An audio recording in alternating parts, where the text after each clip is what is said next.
Namaste and good evening. I basically would like to consider myself as an apolitical person. But then long ago when I was in college, and I still distinctly remember my political science teacher saying that, if you live in a state, one can be away from politics, but politics, however, will not remain far away from you. And over the years, my experience have taught me exactly the same. But the present issue that has engulfed Nepal, I somehow say that it is even beyond politics. The border dispute between Nepal and India. On an optimistic note, I would prefer to call it as a misunderstanding on our neighbor's part. It's not even dispute. It's beyond politics because it has affected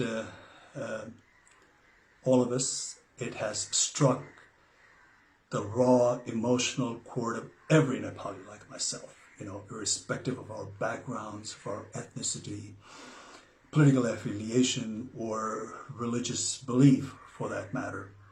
And after this incident, most Nepali feel that their pride has been scarred heavily, and the very foundation of being a citizen of an independent, sovereign nation has been, heavily shaken.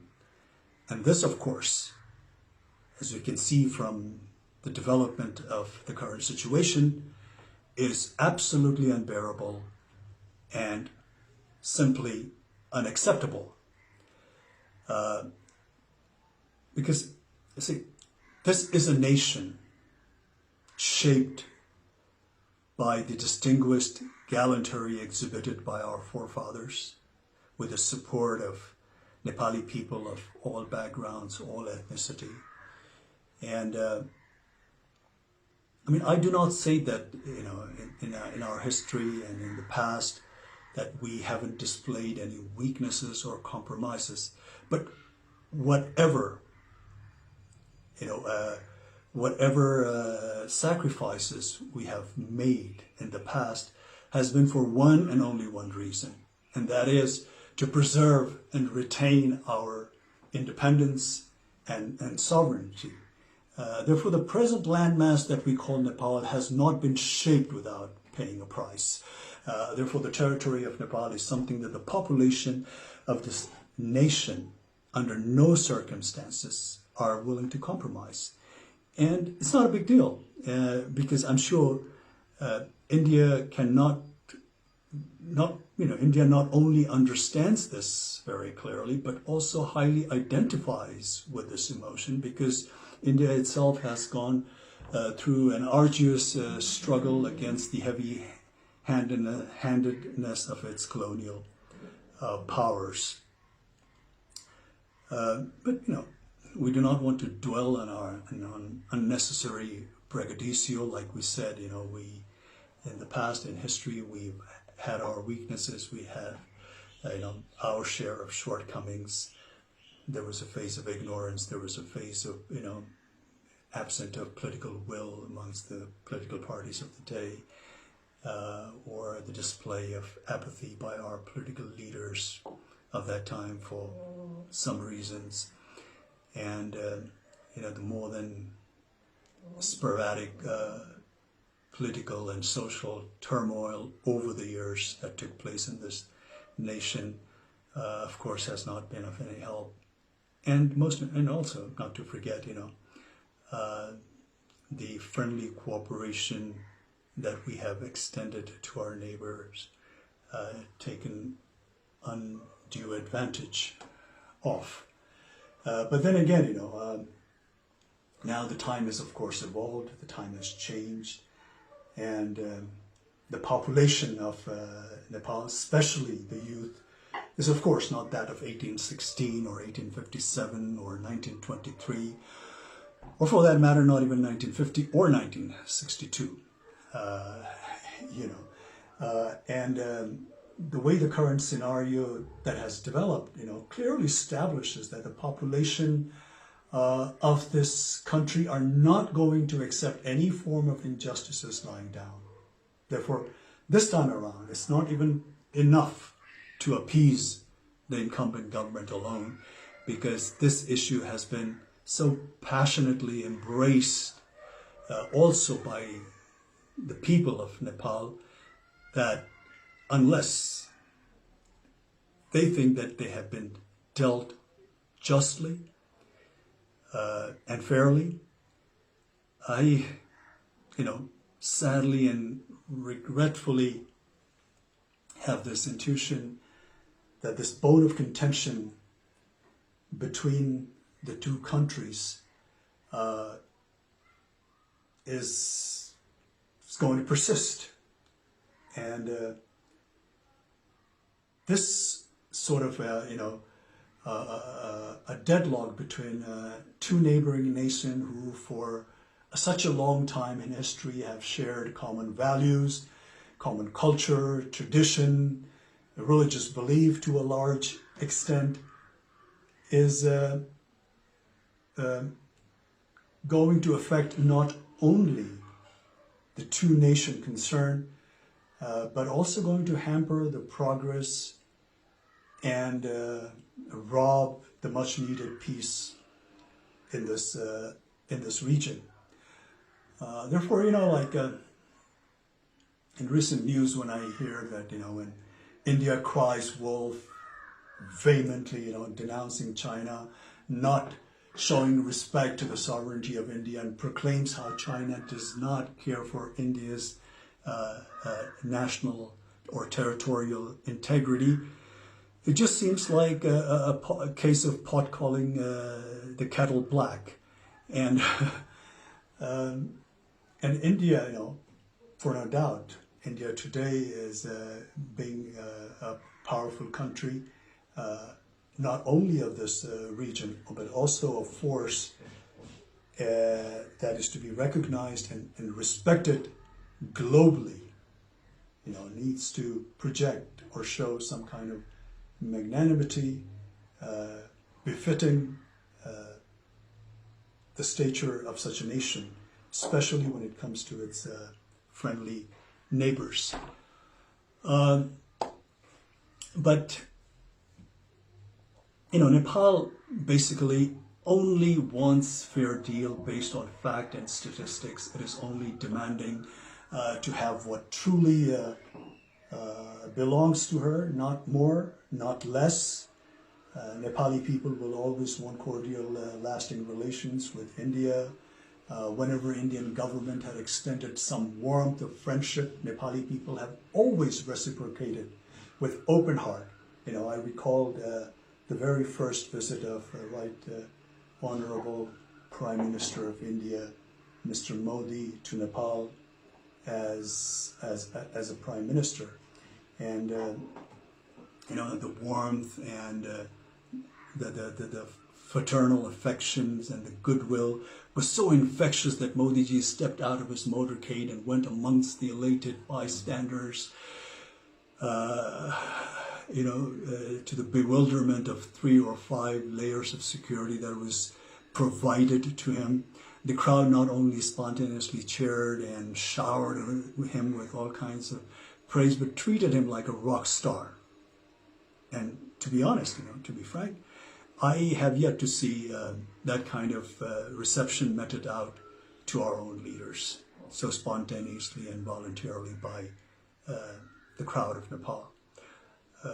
But then again, unfortunately, the exhilaration met with an untimely death when Prime Minister Modi's government imposed trade blockade during the aftermath of 2015 devastating earthquake. This has left a deep wound, at least to this generation of Nepali people.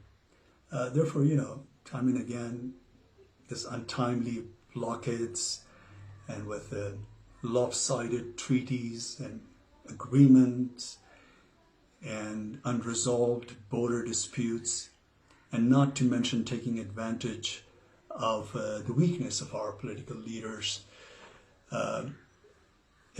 has a repercussion of which, befalls this nation and its people. Therefore, the current step that India has taken vis-a-vis Limpiadhura and Lipu Lake has in some way come as the last straw on the camel's back. It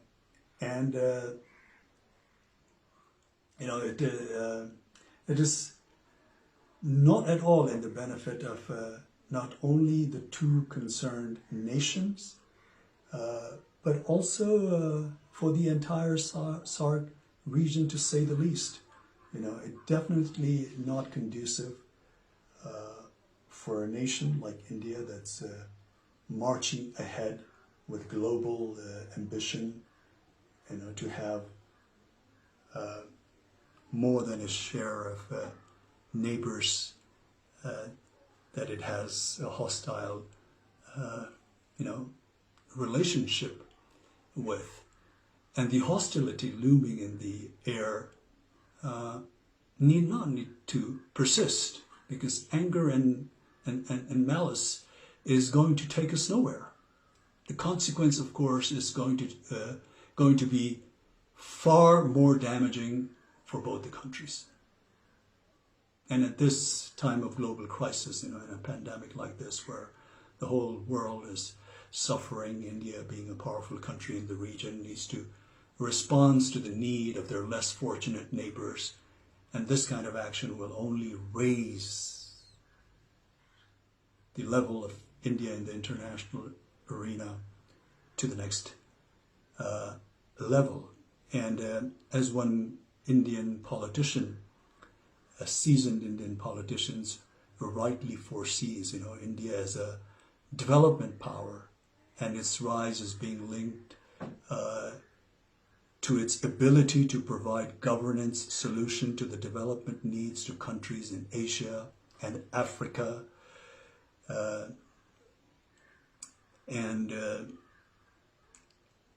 Also, just recently I was fortunate enough to hear the Prime Minister of India, Mr. Modi's address to his nation. I think it was on the occasion of Buddha Jayanti, and he said something like, I would like to roughly quote what he said. He said, we should always work with a sense of service only. When there is compassion, sympathy, then these feelings make us so strong that one can overcome the biggest challenge. So we here in Nepal only wish that Mr. Modi would overcome this challenge, not just with compassion and sympathy. Of course, we need that, but with all fairness and a good dose of empathy.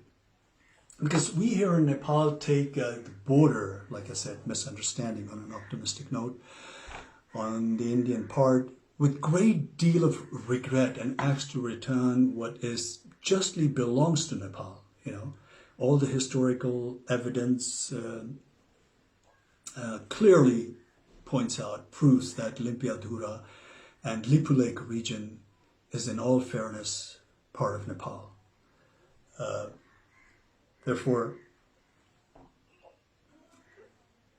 as a country, as a nation, as the people of this country, we are just humbly requesting our friendly neighbor to look into the facts of the history, the statistics, and deal this matter with all fairness and justice, amicably, through cordial diplomatic channels, because this kind of antagonistic atmosphere in this region is not not only not good for both the nations concerned, but for this entire region as well. I am sure, despite few ups and downs and challenging moments here and there, basically India and Nepal share a relationship that is probably unmatched anywhere else in the world.